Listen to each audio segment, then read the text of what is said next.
Indian army में officer कैसे बना जा सकता है, ये मैंने लास्ट वीडियो में बताया था। उस वीडियो में मैंने जो भी एंट्री स्कीम्स कवर की हैं वो सभी बॉयज के लिए ओपन है। अब उनमें से कौन सी स्कीम्स गर्ल्स के लिए भी अवेलेबल है ये मैं आज के वीडियो में बता रही हूँ।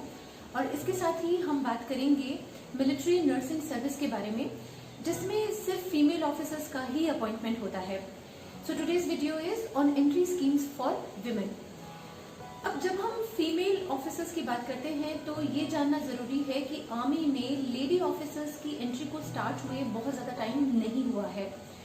यस, मेडिकल फील्ड में लेडी ऑफिसर्स काफी पहले से काम कर रही हैं, लेकिन बाकी आर्म्स एंड सर्विसेज में लेडी ऑफिसर्स का इंडक्शन 1992 से स्टार्ट हुआ है।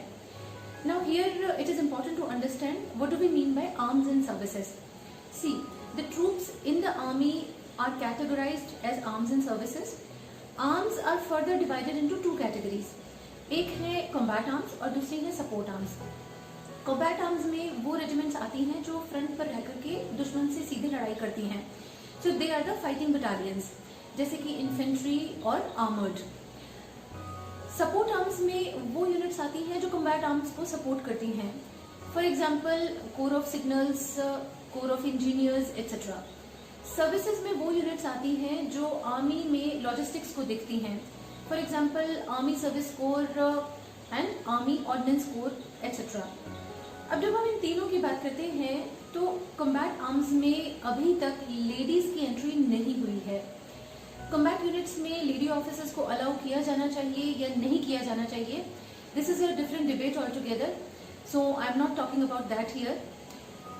सपोर्ट आर्म्स और सर्विसेज में अभी तक लेडी ऑफिसर्स का intake short service commission entry schemes के थ्रू होता आया है।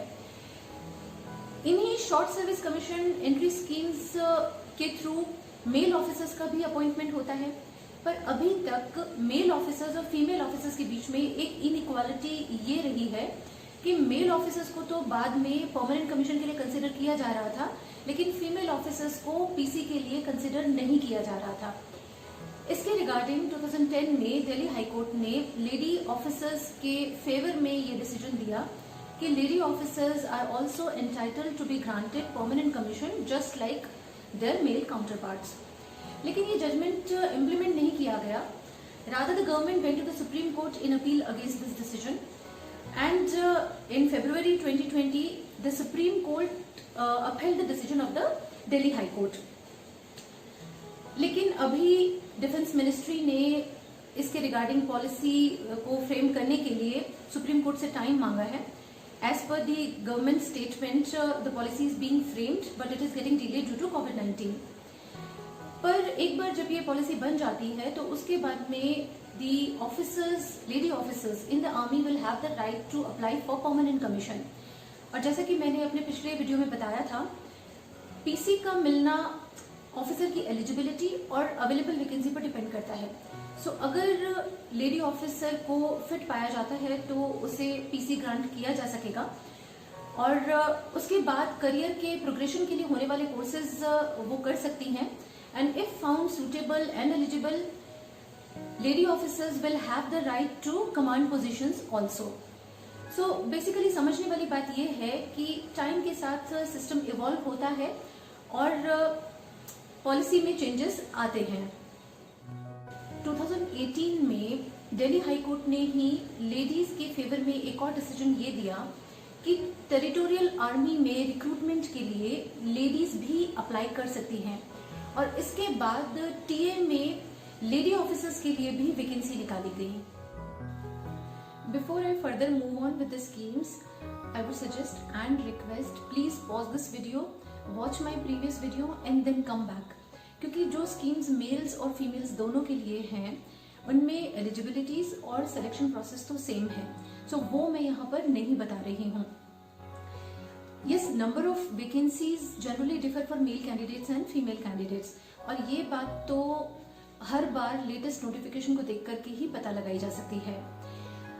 नाउ लास्ट वीडियो में हमने सबसे पहले बात की थी 10+2 वालों के लिए एनडीए, टीईएस और एएफएमसी के बारे में। एनडीए और टीईएस गर्ल्स के लिए अवेलेबल नहीं है। यस, AFMC से MBBS करके गर्ल्स आर्म्ड फोर्सेस को ज्वाइन कर सकती हैं। देन ग्रेजुएट लेवल पर हमने बात की थी यूपीएससी एंट्री और नॉन यूपीएससी एंट्री के बारे में। यूपीएससी के सीडीएस एग्जाम के थ्रू जो शॉर्ट सर्विस कमीशन अपॉइंटमेंट होता है वो फीमेल्स के लिए अवेलेबल है।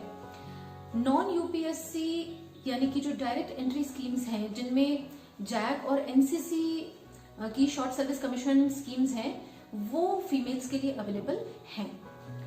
इसके बाद हमने बात की थी इंजीनियरिंग ग्रेजुएट्स के लिए यूईएस, टीजीसी और short service commission technical entry scheme के बारे में। टीजीसी और यूईएस गर्ल्स के लिए अवेलेबल नहीं है, लेकिन जो short service commission technical entry scheme है वो फीमेल्स के लिए अवेलेबल है। मेडिकल ग्रेजुएट्स के बारे में हमने ये बात की थी कि उनका appointment armed forces medical services के थ्रू होता है।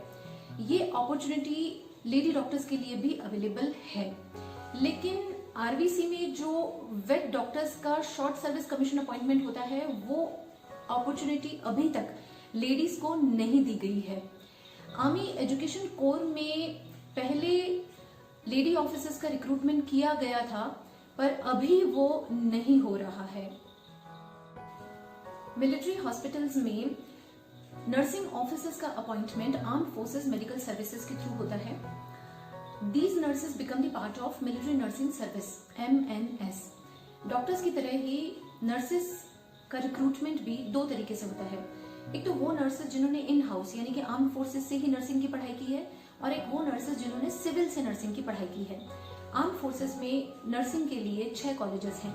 इनमें एडमिशन के लिए वो लड़कियां अप्लाई कर सकती हैं जिन्होंने 10+2 फिजिक्स, केमिस्ट्री, बायोलॉजी में मिनिमम 50% मार्क्स के साथ पास किया है और जिनकी उम्र 17 से 25 साल के बीच है। इन कैंडिडेट्स को अनमैरिड होना चाहिए। अगर डिवोर्सी या विडो है तो उनके ऊपर कोई ऐसी जिम्मेदारी नहीं होनी चाहिए कि वो कोर्स करने में उन्हें मुश्किल आए। जिन एप्लीकेंट्स को शॉर्टलिस्ट कर लिया जाता है उन्हें रिटन एग्जामिनेशन देना होता है। जो रिटन एग्जाम में पास हो जाती हैं उनका इंटरव्यू होता है, जो इंटरव्यू में थ्रू हो जाती हैं उनका मेडिकल एग्जामिनेशन होता है और उसके बाद फाइनल मेरिट लिस्ट तैयार होती है और इस मेरिट लिस्ट के बेसिस पर कॉलेज में एडमिशन होता है।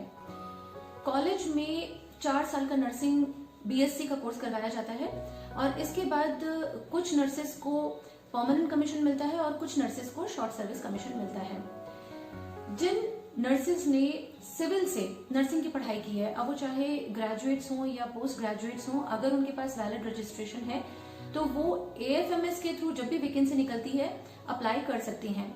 अप्लाई करने के लिए उनकी जो एज है वो होनी चाहिए 21 से 31 साल के बीच में, और मैरिटल स्टेटस कुछ भी हो सकता है, वो सिंगल भी हो सकती है, मैरिड भी हो सकती है, divorcee, widow, it doesn't matter. जिन एप्लीकेंट्स को शॉर्टलिस्ट कर लिया जाता है उनका रिटन एग्जाम होता है, उसके बाद इंटरव्यू और उसके बाद में मेडिकल एग्जामिनेशन। जिनका फाइनल सिलेक्शन हो जाता है उन्हें शॉर्ट सर्विस कमीशन ग्रांट किया जाता है और इन नर्सेस के लिए भी शॉर्ट सर्विस कमीशन का जो इनिशियल पीरियड है वो मेडिकल ऑफिसर्स की तरह ही है 5 साल का, which is extendable up till 14 years. कुछ व्यूअर्स ने मुझे आर्मी ट्रेनिंग और आर्मी लाइफस्टाइल के बारे में इनफॉर्मल सवाल पूछे हैं। लाइक क्या लेडी ऑफिसर्स को हेयर कट करवाना जरूरी है, क्या लेडी ऑफिसर्स इयररिंग्स पहन सकती हैं, देन क्या हमेशा इंग्लिश में बात करनी होती है, क्या नॉनवेज खाने के लिए फोर्स किया जाता है। मैंने इन व्यूअर्स को इंडिविजुअल रिप्लाई किए हैं, पर अगर आप में से किसी के भी इस तरह के सवाल हैं तो आप मुझे कमेंट सेक्शन में लिखकर दे सकते हैं। I'll try to make a separate video covering all these issues. We'll see you in the next video. Stay safe, stay healthy.